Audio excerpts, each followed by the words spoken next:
तुमच्याकडे उरलेली इडली आहे का? तर आज बनवा तवा मसाला इडली. हॉट, मसालेदार आणि एकदम रेस्टॉरंट स्टाईल. चला आता मग पटकन रेसिपीला सुरुवात करूया. आपण इडली सांबार बनवल्यानंतर ज्या इडल्या उरतात त्या इडल्या आपण इथे घेतलेल्या आहेत. आता ह्या एका इडलीचे आपल्याला 4 भाग करून घ्यायचे आहेत.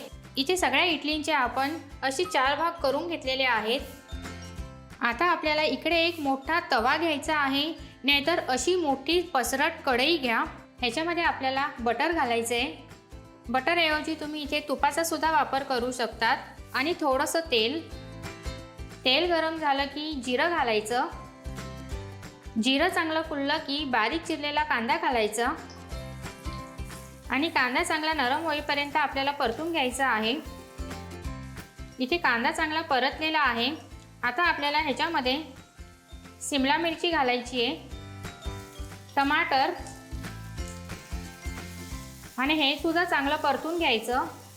इथे फ्लेम जी आहे ती आपल्याला मीडियम ठेवायची आहे आणि इथे टमाटे पूर्ण नरम होईपर्यंत आपल्याला हे शिजवून घ्यायचं आहे.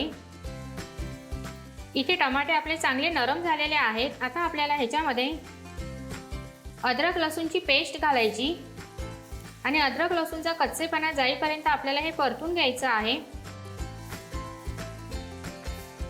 हळद घालायची, रेड चिली पेस्ट,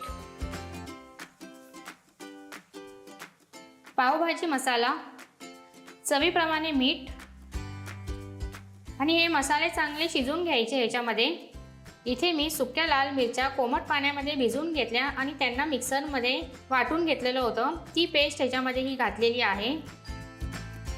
हे मी थोडं स्पायसी बनवते आहे म्हणून याच्यात थोडीशी लाल मिरची सुद्धा घालते. जर तुम्हाला तिखट नको असेल तर तुम्ही मिरची नाही टाकली तरीही चालेल. आता ह्याच्यामध्ये एकदम थोडंसं पाणी घालायचं आणि ह्याला चांगलं मिक्स करून घ्यायचं.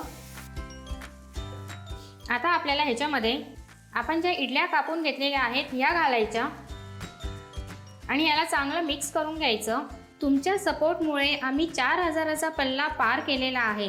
आता आम्ही 5000 सबस्क्रायबर पूर्ण होण्यासाठी काहीच अंतरावर आहोत. तर तुम्ही अजूनपर्यंत चॅनलला सबस्क्राईब केलं नसेल तर पटकन चॅनलला सबस्क्राईब करून आम्हाला सपोर्ट करा. आता फ्लेम बंद करून ह्याच्यावरती लिंबाचा रस घालायचा, बटर आणि थोडीशी कोथिंबीर, आणि याला चांगलं मिक्स करून घ्यायचं.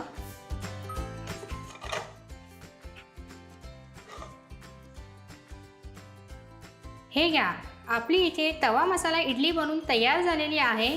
आता आपण हिला डिशमध्ये काढून घेऊ. ही खायला खूप टेस्टी लागते आणि एकदम पटकन बनतेही. तर ही रेसिपी तुम्हाला कशी वाटली हे मला कमेंटमध्ये कळवा. त्याचबरोबर लाईक, शेअर आणि सबस्क्राईबसुद्धा करा. तर असंच रसोईच्या गोडीसोबत बनवत राहा आणि गोडीने खात राहा.